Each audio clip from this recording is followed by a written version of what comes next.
యొక్క నాన్నగారు ఉపాధ్యాయులుగా పనిచేశారు. సారు విద్యాభ్యాసము ఎంఎస్సి జియోఫిజిక్స్ నందు ఎంఎస్సి చేసి బిఈడి ఉత్తీర్ణులై జూలై 18, 1989 సంవత్సరంలో స్పెషల్ టీచర్గా ఉద్యోగంలో చేరి 28 ఫిబ్రవరి 1991న సెకండరీ గ్రేడ్ ఉపాధ్యాయులుగా ప్రాథమిక పాఠశాల చింతిర్యాలగూడెం గ్రామం నందు అసురావుపేట మండలంలో విధుల్లో చేరడం జరిగింది. 1997 నుంచి 2001 వరకు 4 సంవత్సరాల పాటు అక్షర దీపం కార్యక్రమం ఆనాడు ప్రభుత్వం చేపట్టినటువంటి వయోజనులకు విద్య నేర్పేటటువంటి లక్ష్యంతో అక్షర దీపం కార్యక్రమాన్ని చేపట్టడం జరిగింది. ఆ అక్షర దీపం కార్యక్రమంలో సారు మండల్ లిటరసీ ఆర్గనైజర్గా పనిచేయడం జరిగింది. ఆ పనిచేసినటువంటి కాలంలోనే 2000 సంవత్సరంలో సార్కు జిల్లా స్థాయి ఉత్తమ మండల లిటరసీ ఆర్గనైజర్గా ఎంపికై సన్మానం కూడా స్వీకరించడం జరిగింది. దాదాపు 12 సంవత్సరాల పాటు ప్రాథమిక పాఠశాలలో విద్యార్థుల భవిష్యత్తు కోసము వాళ్ళకు అక్షర జ్ఞానాన్ని అందించి ఆ తర్వాత 12 డిసెంబర్ 2001 సంవత్సరంలో గణిత ఉపాధ్యాయులుగా స్కూల్ అసిస్టెంట్గా పదోన్నతి పొంది జెడ్పీఎస్ఎస్ బాణాపురం పాఠశాల నందు విధుల్లో చేరడం జరిగింది. గణిత శాస్త్ర ఉపాధ్యాయులుగా జెడ్పీఎస్ఎస్ బాణాపురం నందు 8 సంవత్సరాల కాలము, అలానే జెడ్పీఎస్ఎస్ ముదిగొండ పాఠశాల నందు 9 సంవత్సరాలు, జెడ్పీహెచ్ఎస్ తాళపిండ పాఠశాలలో 5 సంవత్సరాల కాలం పనిచేసి దాదాపు 22 సంవత్సరాలు గణిత ఉపాధ్యాయులుగా ఎంతో మంది విద్యార్థుల భవిష్యత్తు కోసము సేవలు అందించి 2023 సంవత్సరంలో ఇక్కడ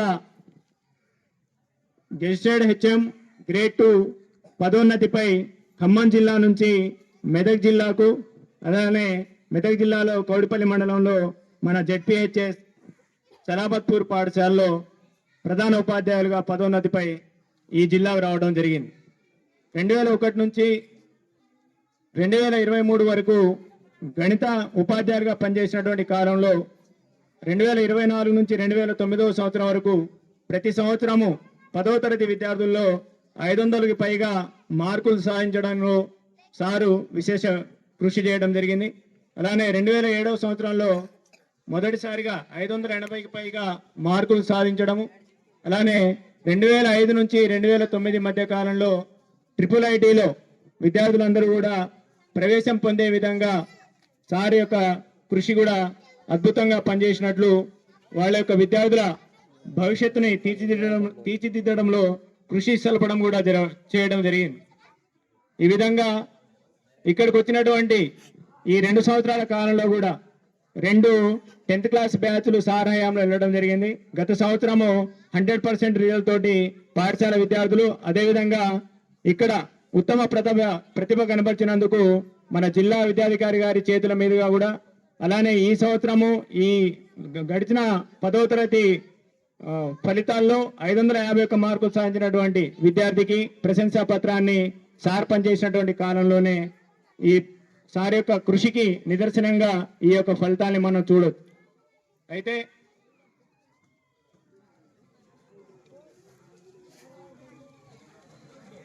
సారు పదే ఇక్కడ ఉన్నటువంటి సిబ్బందికి, ఈ కాంప్లెక్స్ లో పనిచేసేటటువంటి ఉపాధ్యాయులందరికీ కూడా ఎప్పుడూ చేసేటటువంటి సూచన ఒకటే, విద్యార్థుల యొక్క భవిష్యత్తే మన యొక్క లక్ష్యం కావాలి అనేటటువంటి విషయాన్ని ప్రతి కాంప్లెక్స్ మీటింగ్ లో కానీ, అలానే ఇక్కడ చేస్తున్నటువంటి స్టాఫ్ మీటింగ్ లో కూడా పదే ఇదే విషయాన్ని ప్రస్తావించడం జరుగుతుంది. కనీసము చదవడము, రాయడము, చతుర్విధ ప్రక్రియల్లో 4 అంశాల్లో కూడికలు, తీసివేతలు, గుణకారాలు, భాగాహారాలు చేయనటువంటి పిల్లలందరికీ కూడా మనము పాఠ్య ప్రణాళిక ప్రకారము పాఠాలు బోధిస్తే వాళ్ళు ఏం సాధిస్తారు అనేటటువంటి ఈ ప్రశ్న నుంచి సార్కు వచ్చినటువంటి ఆలోచనే మనం ఎలాగైనా సరే కనీస సామర్థ్యాల సాధన కోసం కృషి చేయాలి. అందుకు ఇక్కడ ఉన్నటువంటి ఉపాధ్యాయ సిబ్బంది సహకారం అందించినా అందించకపోయినా నేను దీన్ని లక్ష్యంగా పెట్టుకొని నేను దీన్ని సాధించి తీరుతాను, నా యొక్క ఉద్యోగ విరమణ సమయానికి కనీసము 100% రాకపోయినా సరే మినిమం మ్యాక్సిమము 80% పిల్లల్లో అయినా కనీస సామర్థ్యాల సాధన కోసం నా